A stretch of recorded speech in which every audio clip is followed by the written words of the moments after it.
ऐसा अचानक क्या हुआ कि अमेरिका ने रात भर ईरान के अलग अलग ठिकानों पर हमला किया।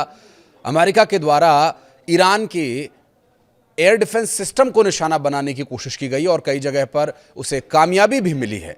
एक तरफ ईरान जो इस वक्त गमजदा है और आंसू बहा रहा है अपने पूर्व सुप्रीम लीडर के जाने का। अयतुल्लाह अली ख़ामेनी साहब के मौत के मातम के बीच अमेरिका जो बार बार शांति की बातें कर रहा था, युद्ध खत्म होने की बातें कर रहा था, उसने अचानक हमले तेज क्यों कर दिए? और ईरान की तरफ से दिया गया वो बड़ा बयान जिससे जाहिर है कि अमेरिका की मुश्किलें बढ़ सकती हैं। इन सभी विषयों पर बात करेंगे विस्तारपूर्वक। नमस्कार, मैं हूं आशीष त्रिपाठी आपके साथ। अमेरिका और ईरान के बीच सीज फायर अब पूरी तरह से टूट चुका है। स्ट्रेट ऑफ होर्मुज में जहाजों पर हमले के बाद अमेरिका ने दक्षिणी ईरान में 80 से ज्यादा सैन्य ठिकानों को निशाना बनाया, जिसमें प्रिसीजन स्ट्राइक की गई। राष्ट्रपति डोनाल्ड ट्रंप ने साफ कहा कि सीज फायर ओवर है।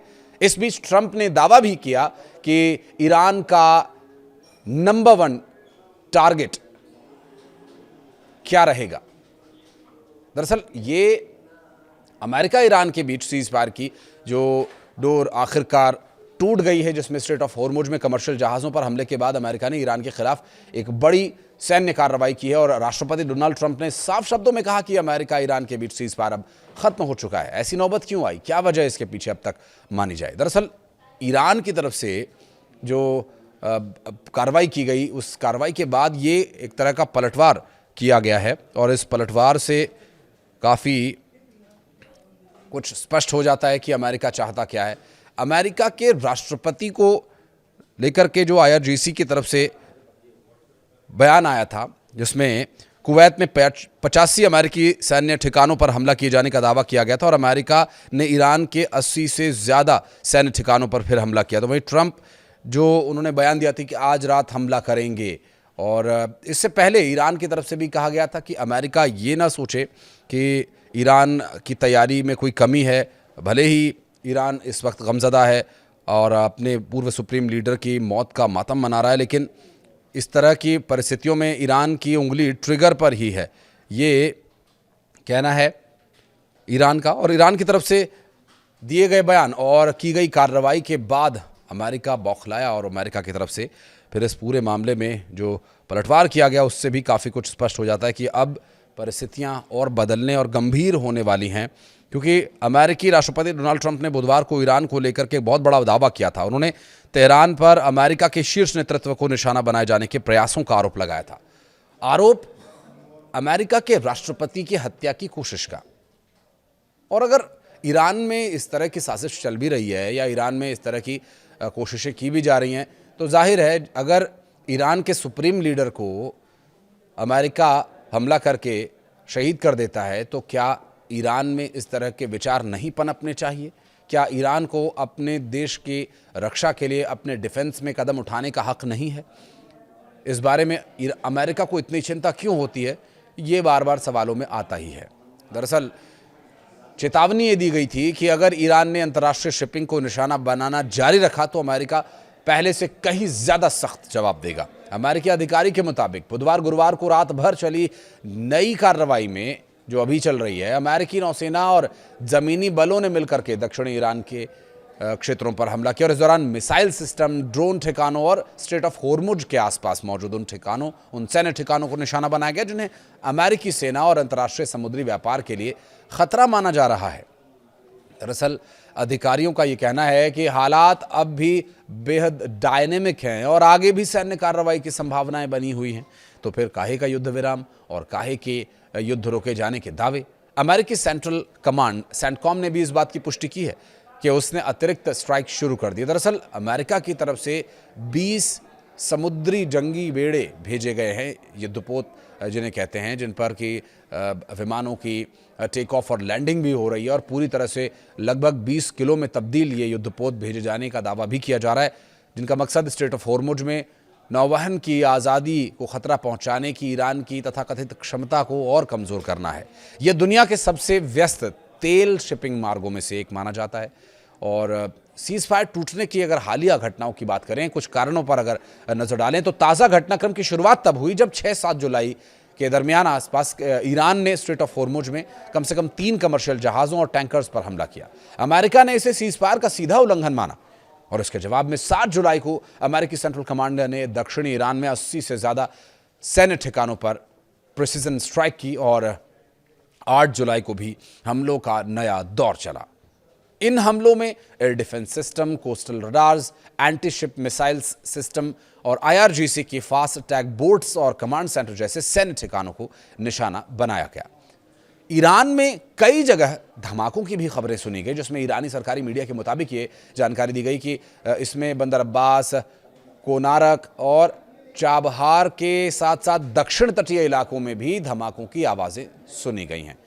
अमेरिका का ये कहना है कि इन हमलों का उद्देश्य स्ट्रेट ऑफ हॉर्मुज में अंतर्राष्ट्रीय जहाज़ों की आवाजाही को सुरक्षित बनाना है। हमलों में सुरक्षा की बात समझ में नहीं आता, ये बात कि एक तरफ आप हमले की बात करते हैं और दूसरी तरफ सुरक्षा को सुनिश्चित करने की।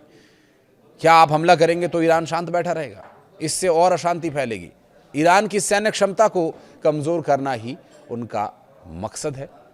दरअसल ईरान के दिवंगत सर्वोच्च नेता रहे अयतुल्लाह अली ख़ामेनी साहब की अंतिम यात्रा के तहत इराक के पवित्र शहर करबला में बड़ी संख्या में लोग श्रद्धांजलि देने के लिए पहुंच रहे हैं और अंतिम संस्कार की यह प्रक्रिया लगभग 1 सप्ताह तक चलने वाली है। और आपको बता दें कि अंतिम संस्कार होना है और स्थानीय जो मीडिया की तस्वीरें, जिसमें करबला स्थित अल अब्बास दरगाह पर बड़ी संख्या में शोकाकुल लोग पहुंचे हुए हैं, ताबूत को कंधे पर उठाए हुए दिखाई दिए हैं श्रद्धांजलि देने के लिए। उमड़ी भारी भीड़ के बीच अंतिम दर्शन का कार्यक्रम देर रात तक चलता रहा और बताया ये भी जा रहा कि अयतुल्लाह अली ख़ामेनी साहब का जो पार्थिव शरीर बुधवार को इराक के करबला ले जाया गया था। 1 सप्ताह तक चलने वाले इस अंतिम संस्कार कार्यक्रम के तहत ईरान के 3 शहरों और इराक के 2 पवित्र धार्मिक स्थलों पर श्रद्धांजलि सभा भी हुई, श्रद्धांजलि दी गई। इसके बाद गुरुवार को उन्हें उनके गृहनगर मशहद में सुपुर्दे खाक किया जाना है, जिसमें अभी कुछ समय है, ये वीडियो जब तक हम बना रहे हैं तब तक। और ईरान की संसद के अध्यक्ष मोहम्मद बागिर गालिबाफ ने अमेरिका को कड़ी चेतावनी देते हुए कहा कि अब धमकाने और वादा खिलाफी की कीमत चुकानी होगी। उन्होंने ये साफ कर दिया कि यदि अमेरिका हमला करेगा, जो उसने किया भी, तो जवाब दिया जाएगा। तो जाहिर है ईरान भी अब तैयारी में है कि इसका करारा जवाब दिया जाए। और इस सवाल और जवाब के सिलसिले का अगर दौर शुरू होता है तो फिर से तेल का संकट लगभग आधी दुनिया, और या यूं कहें कि पूरी दुनिया पर तो भी गलत नहीं होगा, छा सकता है। गालिबाफ ने सोशल मीडिया एक्स पर लिखा कि स्पष्ट सुन लीजिए, अगर हमला करेंगे तो जवाबी हमला भी झेलना होगा। और ऐसे में अब जो गल्फ कंट्रीज हैं वहां समस्या बढ़ सकती है। अमेरिका की धमकियों और समझौतों को तोड़ने की नीति का परिणाम क्या रहेगा, ये तो कमोबेश हम सभी जानते ही हैं।